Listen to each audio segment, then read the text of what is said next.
Você já sabe que há casos em que a projeção ortográfica normal não permite a interpretação satisfatória de todos os elementos de uma peça. Nesses casos, é necessário lançar mão de recursos que você já aprendeu aqui, em teleaulas passadas. Por exemplo, você aprendeu a interpretar vistas auxiliares, lembra? Aprendeu também a ler e interpretar um desenho com projeção com rotação. Portanto, você já conhece alguns tipos especiais de projeção ortográfica. Mas às vezes, dependendo das características da peça, nem as vistas auxiliares, nem a projeção com rotação mostram com clareza todos os elementos que se quer analisar. E aí, como é que fica? Bom, é justamente isso o que você vai ver na teleaula de hoje. Na teleaula de hoje, você vai conhecer outros tipos especiais de projeção ortográfica. As vistas especiais, as vistas localizadas e as vistas parciais. Fala, Caio. Ô, Danilo, tudo bom? Tudo bem. O que é que você manda dessa vez? Vim te incomodar um pouquinho. Eu tô com uns probleminhas no desenho aqui, queria que você desse uma olhada pra mim. Imagina incomodar. Você sabe que eu adoro resolver problema. E aí, o que é que tem com esse desenho? Dá só uma olhada. É esse desenho aqui que está dando problema? Bom, parece uma boa perspectiva. Na verdade, não é bem a perspectiva, mas as vistas ortográficas. Já estou entendendo. Tá vendo só? Eu imaginei as vistas ortográficas normais, mas alguns elementos estão aparecendo deformados. Estão dificultando a interpretação da peça. É verdade. Além disso, alguns elementos estão representados pelas linhas para arestas e contornos não visíveis. Está mesmo um desenho bem confuso para se interpretar. Eu não vejo jeito, é uma peça complicada. Projeção com rotação não dá, porque os elementos não estão associados a um eixo. E a face oblíqua está ligada à base por uma nervura. Isso dificulta a representação da vista auxiliar. Acontece que o caso aqui é para outro tipo de projeção ortográfica. É um recurso chamado vista especial. Vista especial? Exatamente, vista especial. E tem justamente esse nome por ser um tipo especial de projeção, utilizado em casos especiais. Como é o caso dessa peça aqui que eu vou mostrar para vocês. Dá só uma olhada. Observe bem essa peça representada em perspectiva. Você notou que as faces da peça são paralelas aos planos de projeção? Apesar disso, a interpretação de seus elementos em projeção ortográfica normal fica bastante prejudicada. Veja só. Preste bastante atenção na projeção do plano lateral direito. Você viu como a interpretação não fica clara? É justamente para facilitar a representação de peças como esta que é necessário recorrer a um outro tipo especial de projeção ortográfica. Nesse tipo de projeção, nós imaginamos o observador numa posição que lhe permita ver diretamente os elementos a serem representados. Mas eu acho que falando fica difícil entender, é melhor mostrar. É pra já. Imagine a mesma peça e os planos vertical, horizontal e lateral direito. Agora vamos chamar de A a posição da qual o observador vê a parte lateral direita. Veja a projeção desta parte no plano lateral direito. Nesse caso, os elementos da parte lateral direita, visíveis ao observador, são representados no plano lateral direito pela linha para arestas e contornos visíveis. Agora imagine o observador vendo a parte lateral esquerda da peça da posição B, na direção indicada pela seta. Esta parte da peça vai ser projetada no plano lateral esquerdo. E agora, os elementos da parte lateral esquerda estão visíveis ao observador, representados pela linha para arestas e contornos visíveis. Agora imagine que os dois planos laterais foram rebatidos. Veja que a face projetada no sentido de observação da seta A deu origem à vista de A. E a face projetada no sentido de observação da seta B deu origem à vista de B. A vista de A e a vista de B são duas vistas especiais. Repare que é bem mais fácil analisar os elementos da peça do que numa representação com vista lateral normal.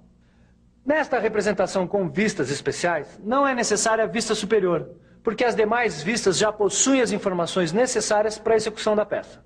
Seria bom mostrar como ficaria esse desenho com a vista frontal em corte. É mesmo. Mas dá mais uma olhada nesse desenho aqui. Veja, nas vistas de A e de B, os elementos aparecem representados pela linha para arestas e contornos visíveis. Isso foi possível pela mudança da posição do observador em relação às faces projetadas. Mas para simplificar ainda mais o desenho técnico, evitando as linhas para arestas e contornos não visíveis, podemos representar a vista frontal em corte. As extremidades inferiores das vistas de A e de B foram suprimidas.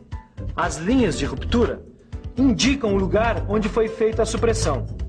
As setas e as letras que indicam a posição e direção de onde foram projetadas as vistas são mantidas no desenho técnico definitivo. Quer dizer então que para identificar as vistas especiais é só colocar a expressão vista D, seguida de letra correspondente, ou A, B, C? Exatamente. E na representação em projeção ortográfica especial, as vistas aparecem dispostas no local mais conveniente para sua interpretação. E agora, sabendo dessas coisas, dá para imaginar como ficaria essa peça com vistas especiais? Acho que dá. Vamos pensar um pouco? Vamos pensar um pouco. Olha só, as vistas representadas ficam apenas três: a vista frontal, a vista de A e a vista de B. Olha só, na vista frontal aparece representada uma seção de nervura. A vista de A mostra em verdadeira grandeza os elementos visíveis da face oblíqua da peça e a nervura, representada pela linha para arestas e contornos não visíveis. Já a vista de B mostra claramente os elementos da face inferior do modelo, vistos de baixo. Na vista de B, foi suprimida a representação por linhas tracejadas da face oblíqua da peça. Não há necessidade de mostrar a face oblíqua nesta vista, porque ela aparece claramente na vista de A. Muito bem. Acho que deu para entender bem para que servem as vistas especiais. E elas realmente ajudam bastante.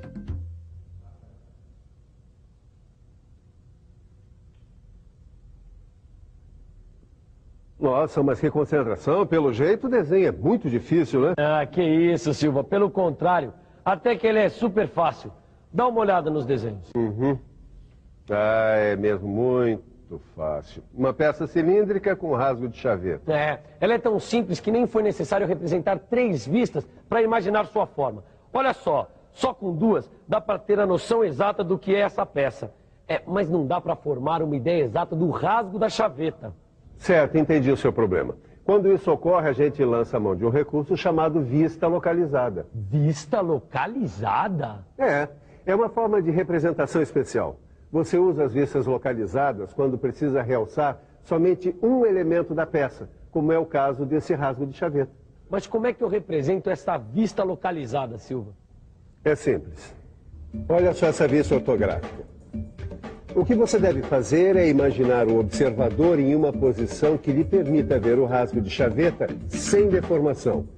Em seguida, imagine o rebatimento desse elemento próximo à vista principal. Olha só, tá vendo? As vistas localizadas em geral aparecem próximas aos elementos que elas representam. E elas podem ser representadas ligadas à vista principal pelo prolongamento da linha de centro. Que legal. É simples mesmo e bem útil conforme o caso. É verdade. Essas representações especiais existem para auxiliar em casos em que as vistas normais não ajudam. Bom, além dessas vistas especiais e das vistas localizadas, existe outro tipo de representação especial? Existe. Tem um outro tipo de recurso que pode ser muito útil. São as vistas parciais. Parcial, que não é total, que faz parte de um todo. Você já sabe que uma peça simétrica, cortada ao meio por um plano de corte longitudinal ou transversal, fica dividida em 2 metades iguais. Em desenho técnico, quando uma peça é simétrica, nós podemos desenhar apenas uma parte da peça para representar o todo. Vistas parciais, então, são aquelas onde apenas uma parte da peça é representada, pois a outra é exatamente igual. Nos casos em que a metade da vista de uma peça é representada, essa representação chama-se meia-vista. Para você entender melhor a meia-vista, dá só uma olhada nesse exemplo. Aqui está a representação de um suporte. veja suas vistas, frontal e superior. Como é uma peça simétrica, é possível economizar tempo e espaço no desenho, imaginando uma meia vista. Olhe. Aqui nós vemos 3 maneiras diferentes de representar a peça em meia vista. Você notou que nos 3 casos, a vista superior foi representada em meia vista? Na figura a vista frontal aparece representada sem corte. Apenas a metade anterior da vista superior aparece representada abaixo da vista frontal. Repare que a linha de simetria horizontal aparece delimitada por 2 traços curtos, estreitos e paralelos, perpendiculares às suas extremidades. Na figura B, a vista frontal aparece representada com corte total. Neste caso, apenas a metade posterior da vista superior aparece representada. A linha de simetria também foi delimitada pelos 2 traços curtos, estreitos e paralelos em cada extremidade. Na figura C, a única diferença é que a vista frontal aparece representada em meio corte. A vista superior, representada em meia vista, é idêntica à da figura B. Lembre-se que ao ver uma meia vista, você deve ser capaz de imaginar uma vista completa correspondente. Mas isso não é muito difícil porque você já sabe que a parte omitida é simétrica à parte desenhada. Isso mesmo, você pegou o espírito da coisa. E tem mais. Há casos em que uma única vista é suficiente para dar uma ideia completa da peça. E se a peça for simétrica, nada impede de representá-la em meia vista. Olha aqui. Essa outra peça cilíndrica é bem simples. E aqui a vista frontal da peça em representação normal sem corte. Nesse caso, a peça pode ser representada em meia vista sem qualquer prejuízo para a interpretação da peça. Esta é a meia vista sem corte e esta com corte. Bom, mas você disse que existiam vistas parciais. Existe outra sem ser a meia vista? Claro. Existe a 4ª parte de vista. 4ª parte de vista? Ah, eu já sei. Se a gente pegar uma peça e imaginar que ela foi cortada por 2 planos, um horizontal e um vertical, e o resultado for 4 partes iguais, a gente pode representar 1/4 de peça. Isso mesmo. Imagine, por exemplo, uma peça composta por formas cilíndricas com um furo passante quadrangular. É uma peça simétrica. Veja a representação dessa peça em 2 vistas normais, a vista frontal e a vista lateral esquerda. Imagine agora que a vista lateral divide-se em 4 partes iguais. Cada uma dessas 4 partes representa 1/4 parte de vista. Por fim, veja a representação ortográfica desta peça com a 4ª parte de vista. As vistas representadas são a vista frontal e a vista lateral esquerda. A vista frontal aparece representada em corte com a aplicação de meia vista. E a vista lateral esquerda aparece representada com a aplicação de 4ª parte de vista.